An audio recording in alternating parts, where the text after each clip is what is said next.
역사의 관행이었답니다. 그래서 대통령을 한 번 또는 두 번까지밖에 못했는데요. 그 기록을 깬 분이 바로 프랭클린 루즈벨트 대통령이 그 기록에 관행을 깼습니다. 헌법을 위반한 게 아니라 관행을 깬 것일 뿐이기 때문에 위헌은 아닌 거죠. 그래서 루즈벨트 대통령은 1940년에 3선된 연도입니다. 이분도 역시 그 1의 자리 수가 0으로 끝나고 그 다음에 10의 자리 숫자가 짝수지 않습니까? 1940년에 당선됐으니까. 그래서 이분이 태권도의 저주의 6번째 희생자가 됩니다. 그런데 이분이 또 운명의 아이러니가 어떤 게 있냐면 이분이 2차 세계대전을 거의 승리로 이끌었지 않습니까? 1939년 9월 1일 독일의 히틀러가 폴란드를 침공하면서 2차 세계대전이 발발이 됐고 한 6년 정도 2차 세계대전이 진행되는 동안 미국의 대통령으로서 프랭클린 루즈벨트 대통령이 거의 승리로 이끌어 왔었는데요.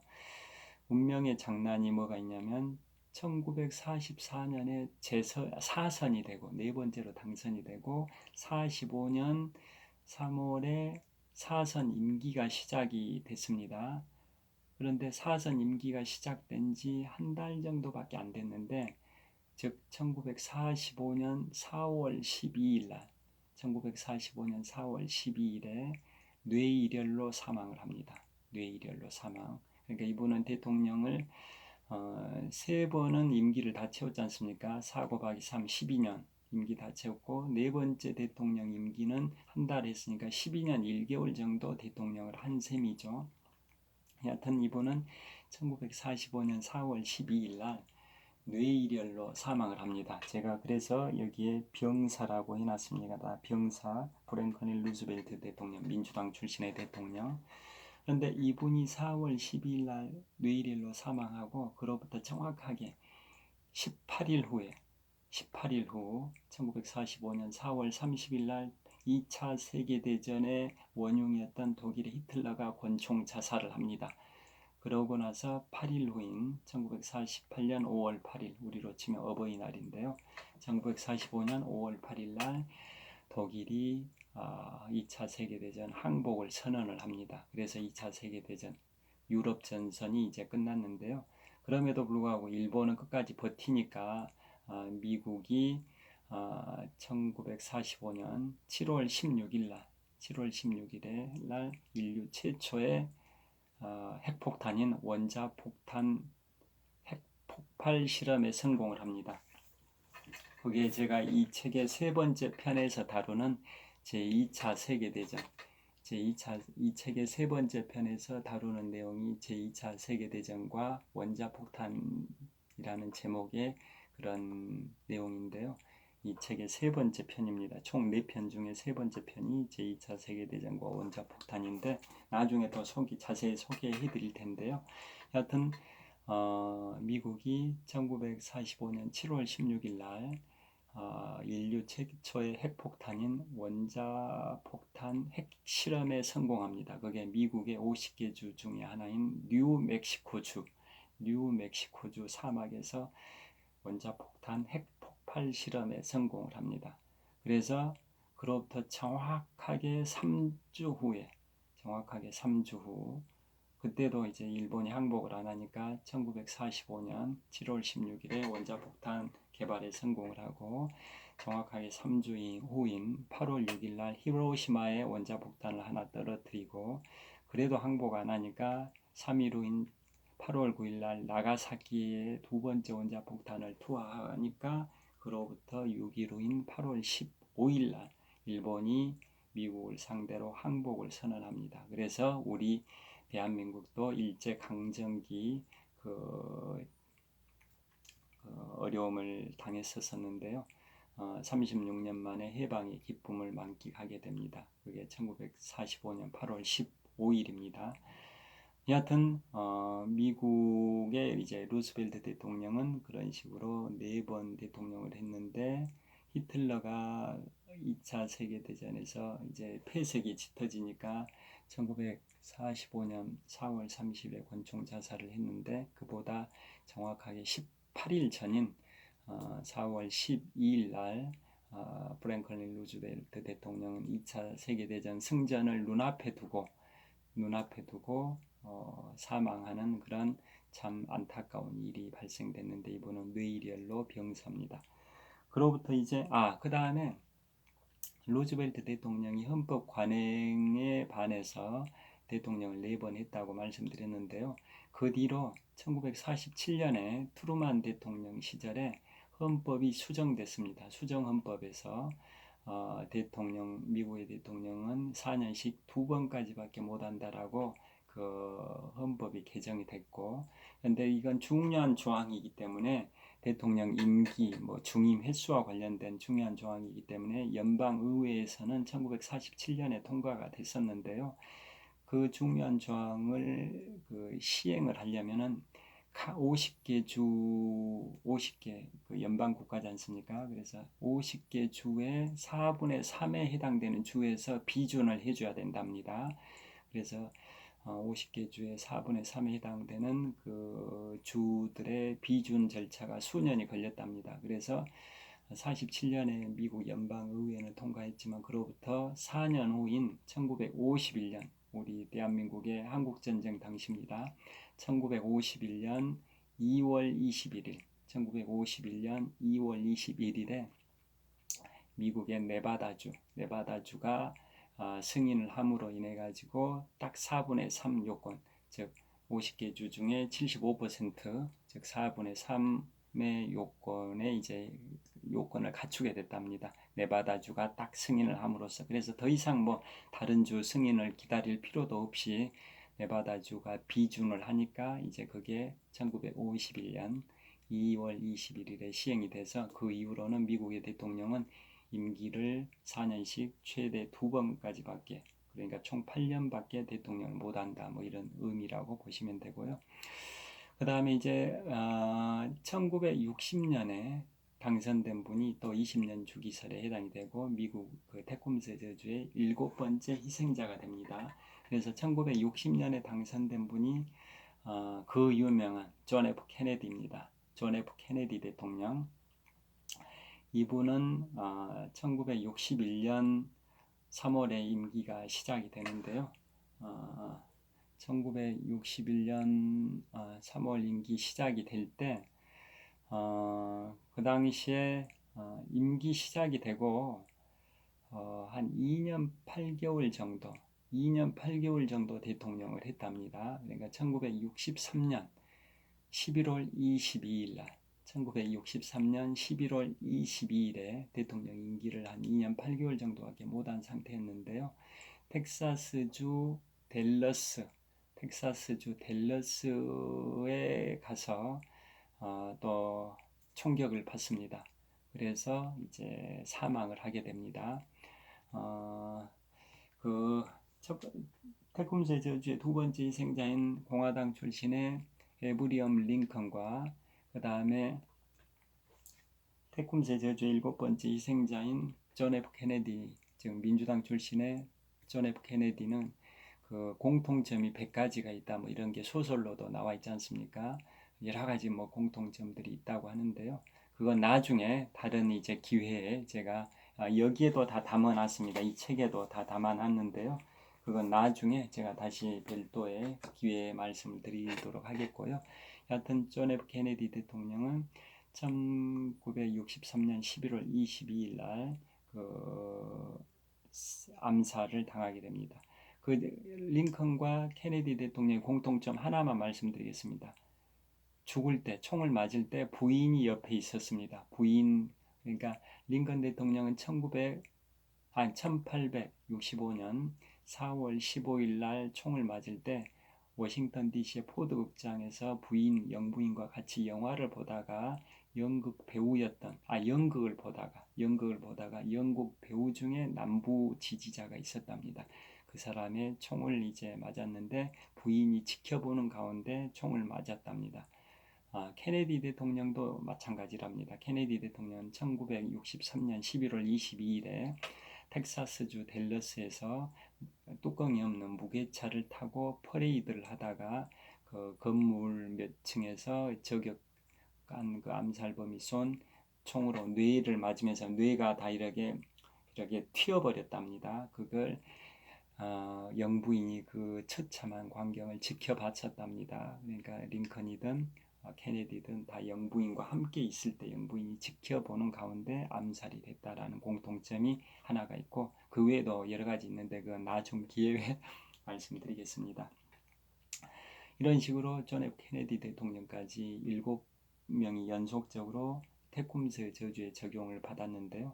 그러면 임기를 못 채우고 임기 중에 사망한 미국의 대통령 총 8명, 즉 지금까지 트럼프가 이제 45대 대통령이니까 역대 45명의 대통령 중에 임기를 못 채운 분이 8명이라 했는데, 그 중에 7명은 즉 해리슨부터 케네디까지 20년 주기로 해서 7명이니까 즉 120년 동안이죠. 1840년 당선자부터 1960년 당선자까지 20년 간격으로 총 120년 동안 죽은 대통령이 7명인데, 이 주기에서 벗어난 사람이 아까 테일러 대통령이라고 모두에 말씀드렸지 않습니까? 테일러 대통령은 첫 번째하고 두 번째의 중간에, 즉 1848년에 당선됩니다. 이 테일러 대통령도 해리슨과 같은 공화당의 전신인 휘그당 출신이라고 합니다. 그 테일러 대통령은 미국의 독립선언이 조지 워싱턴이 대통령에 취임하기 전에 그보다 1789년에 초대 대통령 조지 워싱턴이 취임했다고 말씀드렸는데요. 그때 프랑스 대혁명이 일어났던 연도입니다. 1789년.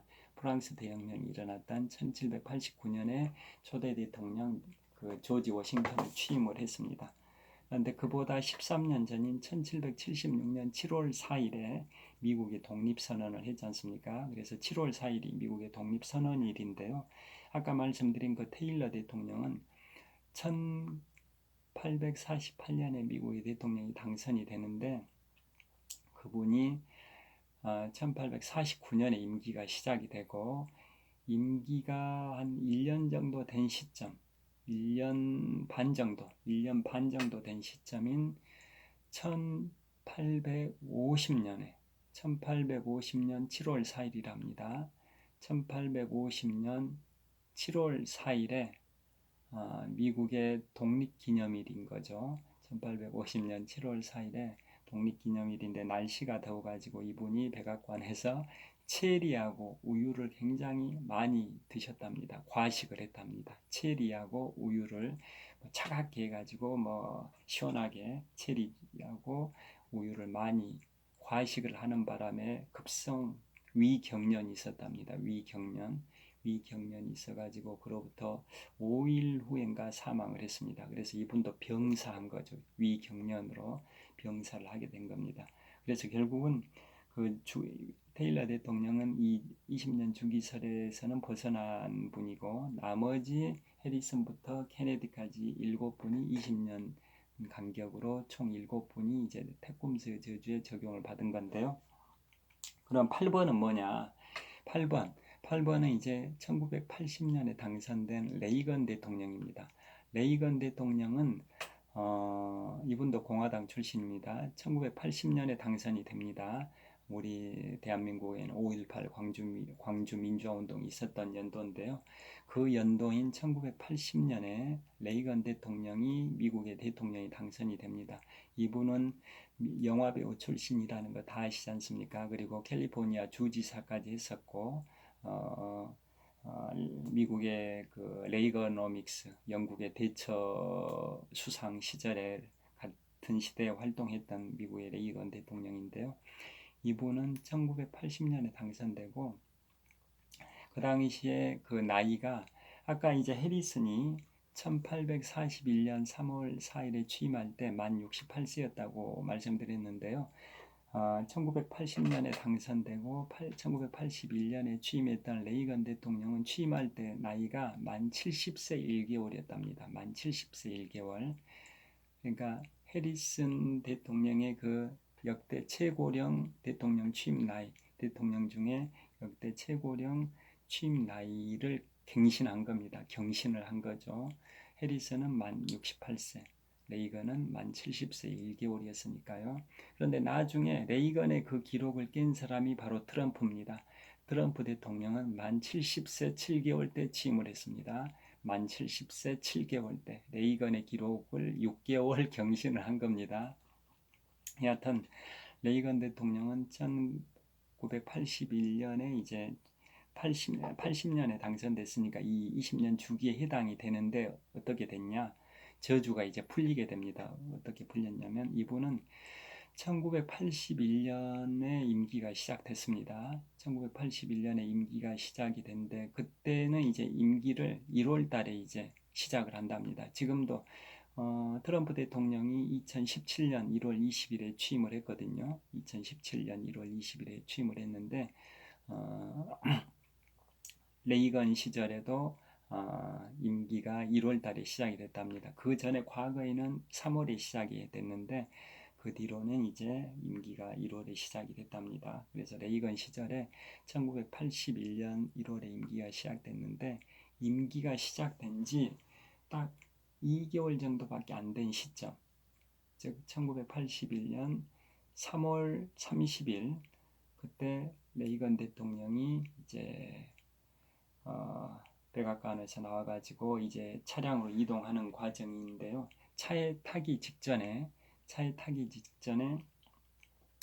그 총을 맞습니다. 총을 맞는데 그 총을 직격탄을 맞는 건 아니고 방탄차에 튕겨져 나온 총알을 맞았답니다. 레이건 대통령이 방탄차에 튕겨져 나온 차에 타기 위해서 들어가려고 하는 순간에 총이 발사가 됐고 6발이 발사돼 가지고 뭐 백악관의 뭐 대변인 또 경호원들이 많이 총상을 입었습니다. 그런데 레이건 대통령은 이제 그 방탄차에 튕겨져 나온 총알을 맞고 폐를 다쳤답니다. 허파 폐를 다쳐가지고 급히 수술을 해가지고 살아났습니다. 그러니까 총은 맞았지만은 치료를 받아가지고 살아났답니다. 그래서 워싱턴 DC 정가에서는 이런 그 얘기도 있답니다.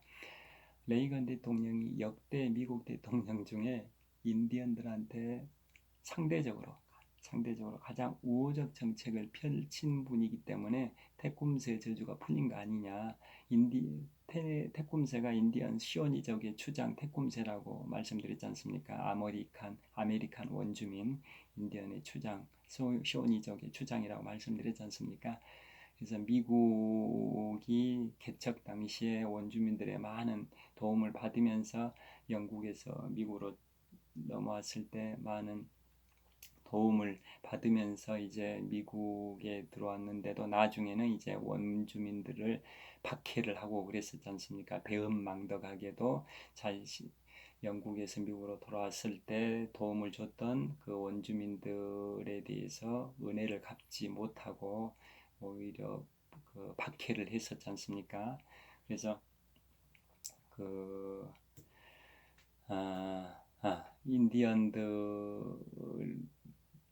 태쿰새가 그런 저주의 말을 뭐 남겼다 뭐 이런 얘기가 있었는데 레이건 대통령은 역대 대통령 중에 인디언들한테 가장 우호적 정책을 펼쳤기 때문에 그 이렇게 태쿰새 저주가 풀린 거 아니냐라는 설이 있다고 합니다. 그런 그런 설이 있다고 하는데요. 여하튼 레이건 대통령은 임기 시작한 지 한 2개월밖에 안 됐는데 1981년 3월 30일에 방탄차에 튕겨져 나온 총알을 맞긴 맞았지만은 그 바로 치료를 받아서 소생이 했다고 합니다.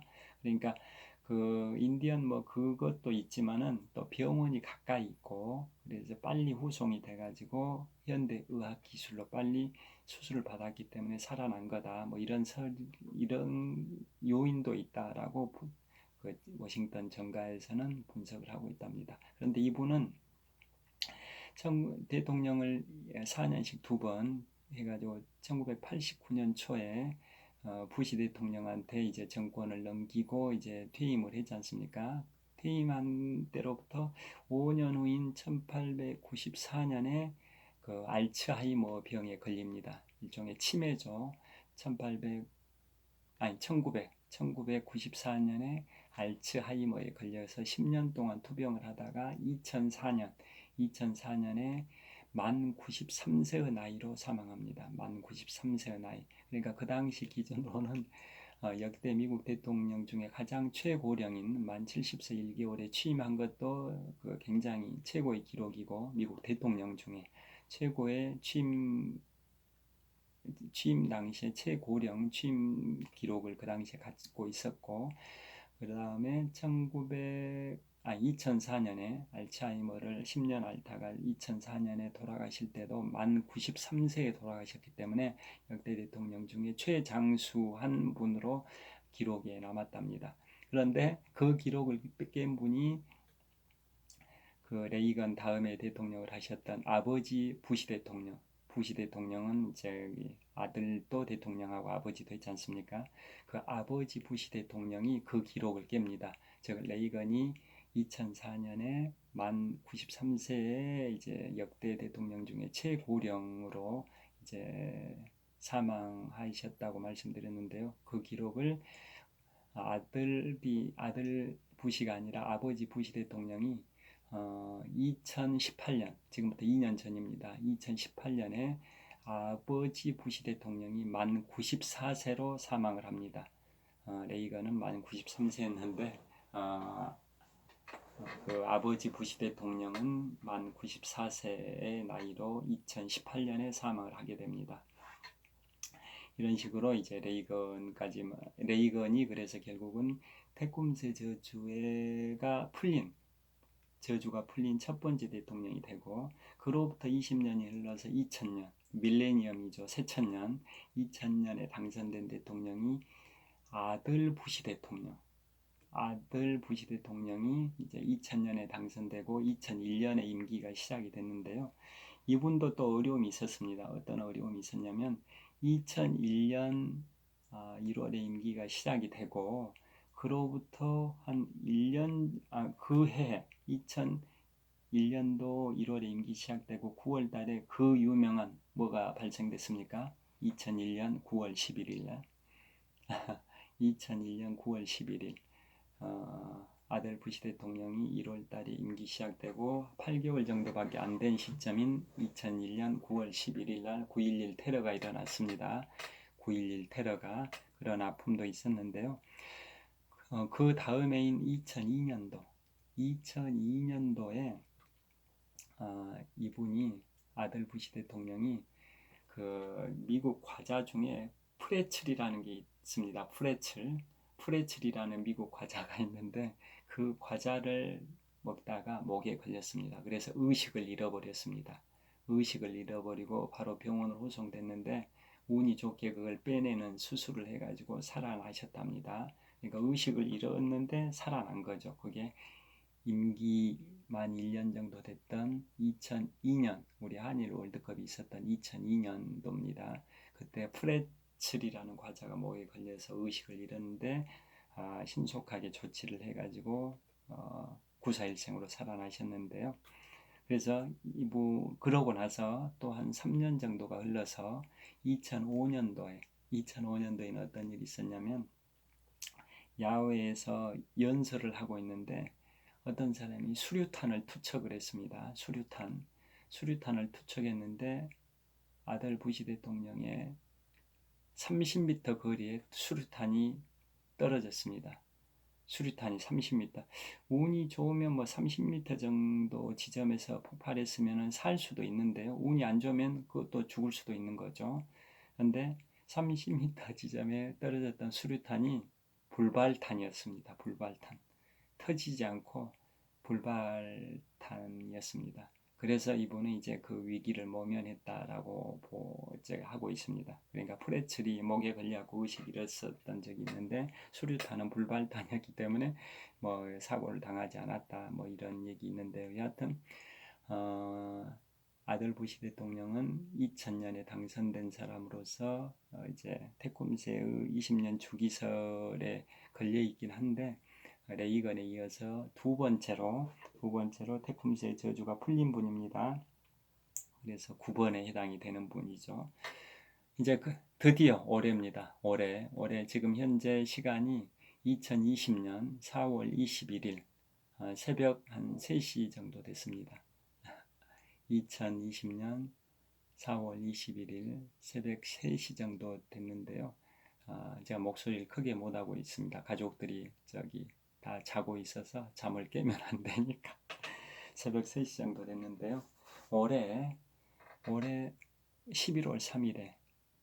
3일에 미국의 대통령 선거가 있습니다. 미국의 대통령 선거는 1845년 연방의회에서 그 대통령 선거 날짜 정하는 법안이 통과됐습니다. 1845년 미국 연방의회에서 뭐라고 됐냐면 왜 올해 11월 3일인지를 간단히 설명드리겠습니다. 미국은 그 요일을 기준으로 뭔가를 이제 하게 됩니다. 그런데 요일을 말씀드리기에 앞서서 11월 달에 미국의 대통령 선거를 하는 이유는 11월 중순 이후면은 그 날씨가 이제 추워지고 또 눈이 예상보다 빨리 눈이 내리게 되면 폭설로 인해 가지고 그 국민들이 투표장으로 이동하는데 어려움이 예상이 될 수도 있으니까 11월 중순 이후에 대통령 선거를 해서는 안 되고 또 10월 말 이전에 하게 되면은 농사일로 굉장히 바쁜데 농번기 이렇게 수확하는 이런 뭐 시즌이고 그러는데 그러면 투표율도 낮아지고 그러다 보니까 10월 이전 해서는 또 안 된다. 그래서 11월 초순으로 일단 정해졌답니다. 11월 초순에 하는 게 1차적인 그 방안인데요. 그럼 11월 초순 중에서도 무슨 요일로 하냐를 정함에 있어서 수요일하고 일요일은 교회를 가야 되니까 안 되고 토요일 날은 시장이 장 보러 가야 된답니다. 주말이자 장을 보러 시장을 보러 가는 그런 거기 때문에 토요일은 안 되고 또 금요일은 시장을 보러 가기 위해서 준비해야 되니까 안 되고 또 목요일은 미국을 지배했었던 미국도 영국의 지배하에 있었지 않습니까? 그래서 미영 전쟁도 있었던 거지 않습니까? 물론 그 전에 독립 전쟁이 먼저 있긴 했습니다만은 목요일은 영국의 의회 의원 선거일이랍니다. 목요일은 그래서 미국을 지배했던 영국의 의회 의원 선거일이다 보니까 그게 불쾌하니까 자기들을 지배했던 영국의 그 대표들 뽑는 의회 선거일이다 보니까 목요일도 싫다 해서 목요일도 이제 제껴버리고 그 다음에 월요일은 또 왜 월요일은 안 하게 됐냐면 월요일은 미국은 지역이 워낙 광활한 지역이다 보니까 투표장까지 가려면은 교통수단이 그 당시 1845년에 그 대통령 그 선거일을 정한 그 법이 만들어질 당시에는 교통수단이 1845년이면 지금부터 한 200년 가까이 전이지 않습니까? 그 당시에는 말이나 마차가 주요 교통수단이다 보니까 그걸 이용해서 투표장까지 가려면 하루가 넘는 경우도 있었답니다. 그래서 월요일 날은 출발하면은 그 화요일 날 도착되는 경우 불상사도 있다 보니까 월요일 날 하지 말자. 그렇다 해서 일요일 날 교회 가야 되는데 일요일 날 투표하기 위해서 출발할 수도 없지 않냐라고 해서 월요일도 제꼈답니다. 그러다 보니까 화요일 한 요일만 남게 됐답니다. 그래서 미국의 이제 그 대통령 선거 날짜는 11월 첫째 주 월요일이 있는 주의 화요일입니다. 11월 첫째 주 월요일이 있는 주의 화요일. 이렇게 또 이제 그냥 첫째 주 화요일로 하지 않고 첫째 주 월요일이 있는 주의 화요일이라고 정해놓은 이유는 11월 1일이 이제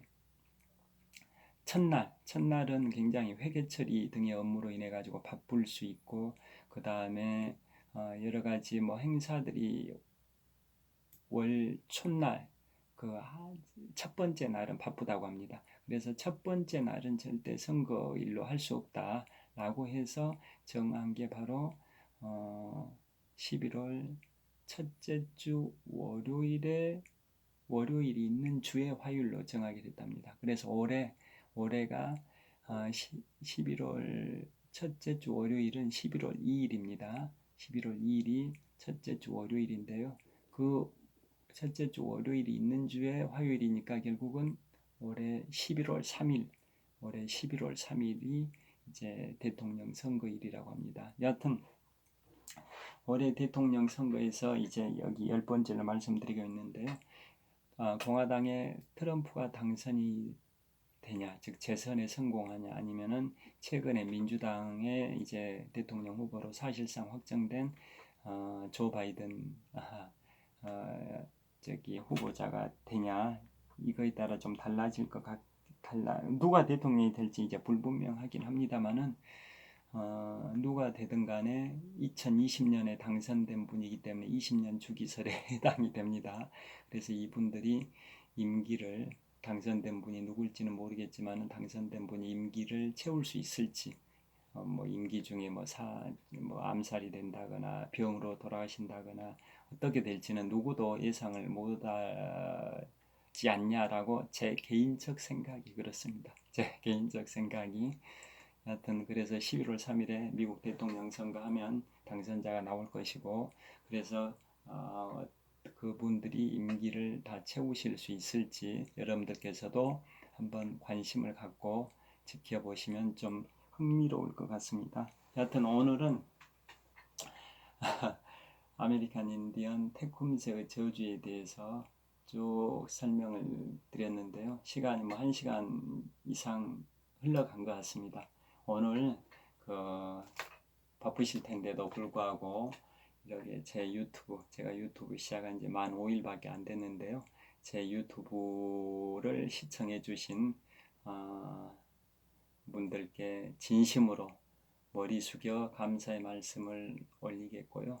앞으로도 제가 계속 이제 마라톤도 좋아하고 독서도 좋아하고 또 책도 3권 집필했고 해외여행도 많이 다녔고 자전거 타기도 뭐 이렇게 열심히 하고 있고, 그래서 앞으로 여기에 나와 있는 첫 번째 책인 올해 1월에 출간한 독서하는 마라토너의 여행과 자전거 타기, 그 다음에 올해 3월에 두 번째로 출간한 위대한 도전의 시작 몽블랑, 여기에는 4편의 얘기가 담겨 있다고 말씀드렸습니다. 첫 번째가 위대한 도전의 시작 몽블랑, 두 번째 편이 지금까지 설명드린 아메리칸 인디언 태쿰새의 저주, 세 번째 편이 제2차 세계대전과 원자폭탄, 그 다음에 네 번째 편이 청해만 연쇄 살인사건, 이 4편의 이야기가 여기에 담겨 있고 올해 두 번째로 출간한 책으로서 3월에 출간했습니다. 그 다음에 이건 올해 4월 1일이니까 정확하게 지금부터 20일 전에 출간한 책입니다.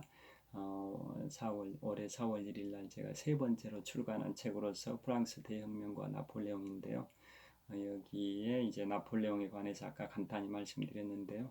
그런 내용들이 여기에 담겨 있습니다. 그래서 앞으로 이런 내용들도 소개를 올리도록 하겠습니다.